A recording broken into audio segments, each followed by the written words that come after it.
Bienvenue sur ABC Info. Aujourd'hui, nous allons parler d'une situation incroyable qui secoue l'Afrique centrale.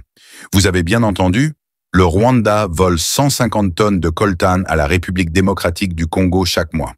Restez avec nous et abonnez-vous à ABC Info pour ne rien manquer de nos révélations chocs.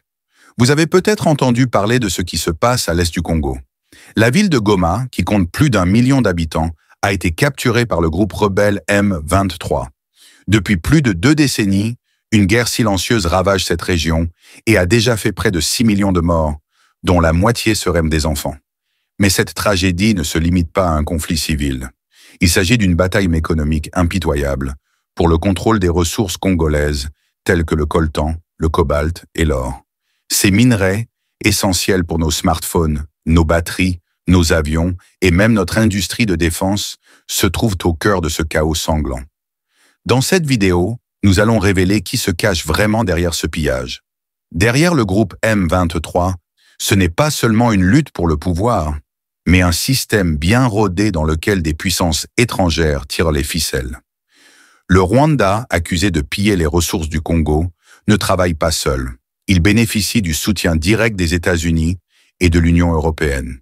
Ici, nous vous expliquons comment ces acteurs internationaux alimentent cette guerre et pourquoi il est urgent d'agir à l'est de la République démocratique du Congo.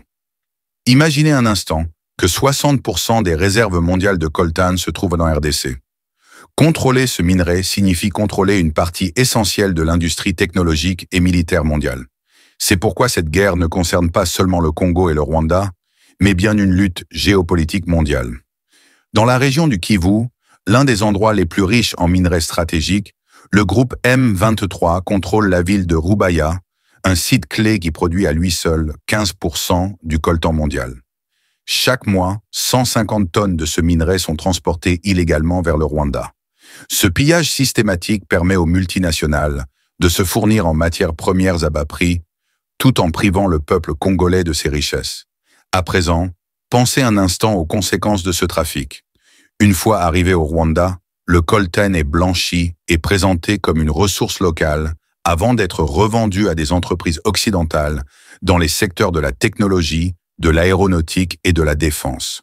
Pourquoi ces entreprises acceptent-elles ce stratagème? Parce qu'en achetant du coltan rwandais, elles se déchargent de toute responsabilité dans l'exploitation illégale des mines congolaises. Le rôle du Rwanda est d'autant plus choquant que son régime, dirigé par Paul Kagame, bénéficie d'un soutien financier et militaire constant de la part des États-Unis et de l'Union européenne. En 2023, par exemple, l'Union européenne a investi plus de 900 millions d'euros au Rwanda dans le cadre d'un programme visant à soutenir l'économie et les infrastructures, tout en consolidant ses approvisionnements en matières premières stratégiques. De plus, des accords militaires récents, y compris avec des pays comme la Pologne, renforcent la position de Kigali dans ce pillage organisé. Si vous trouvez ces informations aussi préoccupantes que nous, n'oubliez pas de vous abonner à ABC Info dès maintenant et de partager cette vidéo. Votre soutien nous aide à continuer d'exposer la vérité. Mais la situation ne s'arrête pas là. Derrière ce conflit économique se cache une réalité encore plus dramatique. Dans l'est de la RDC, les populations paient un lourd tribut. Des millions de personnes ont été déplacées. Des milliers vivent dans la ville assiégée de Goma, sans accès suffisant à la nourriture, à l'eau ou à l'électricité. Pendant ce temps, des discours de combat résonnent. Des voix locales affirment, en anglais comme en français, que leur lutte est avant tout pour le Congo. Elles dénoncent la destruction de l'État par le régime en place, la disparition de l'armée, de la police et de la justice, et appellent à la restauration d'un Congo souverain où chacun aurait droit à la nourriture, à l'eau, à l'éducation et aux soins de santé. Ces messages forts, portés par ceux qui se battent pour reconstruire leur pays, nous montrent que la lutte ne se limite pas au contrôle des minerais, mais à la survie et à la dignité d'un peuple. Dans la suite de ce conflit, il est crucial de comprendre que le pillage du coltan n'est que la partie émergée de l'iceberg.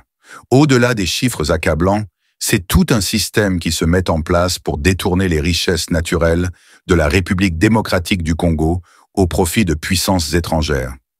Ce système repose sur des alliances secrètes, un soutien financier et militaire constant et une manipulation de l'économie mondiale. Pendant que des centaines de milliers de personnes souffrent de la faim, de la guerre et du déplacement, le coltan continue de quitter le pays en contrebande, alimentant ainsi une industrie mondiale à bas coût. Les rapports internationaux et les enquêtes menées par diverses organisations indépendantes confirment que cette situation est loin d'être un simple conflit local. C'est une véritable guerre économique orchestrée par ceux qui cherchent à contrôler les ressources stratégiques de l'Afrique.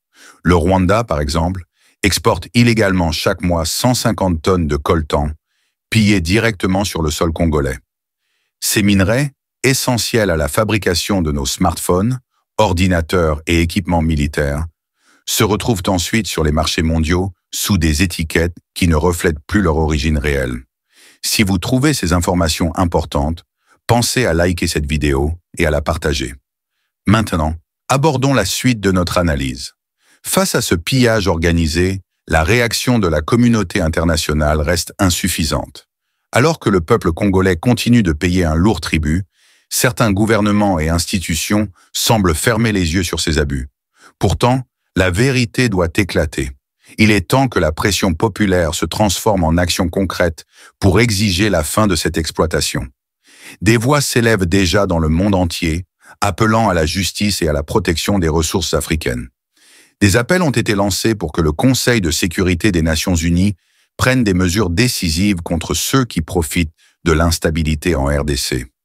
De même, des organisations de défense des droits humains dénoncent l'ingérence et le soutien financier de certains États occidentaux à des régimes qui, au lieu de protéger, exploitent les populations locales.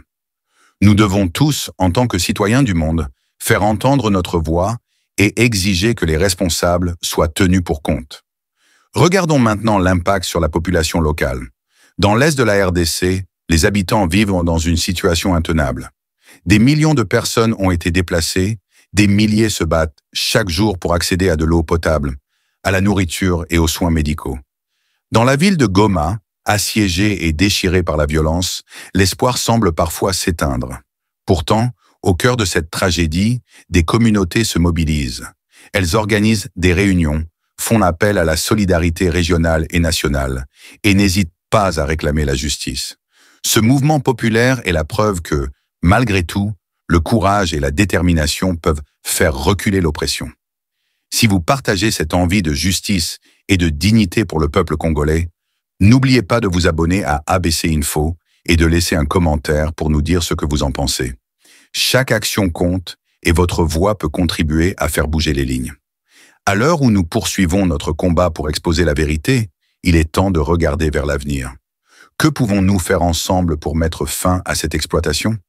Il est essentiel de sensibiliser le plus grand nombre aux enjeux de ce conflit. Partagez cette vidéo, parlez-en autour de vous et mobilisez-vous sur les réseaux sociaux. Plus nous serons nombreux à dénoncer ces pratiques, plus il sera difficile pour les responsables de rester dans l'ombre. Nous appelons aussi les décideurs internationaux à agir.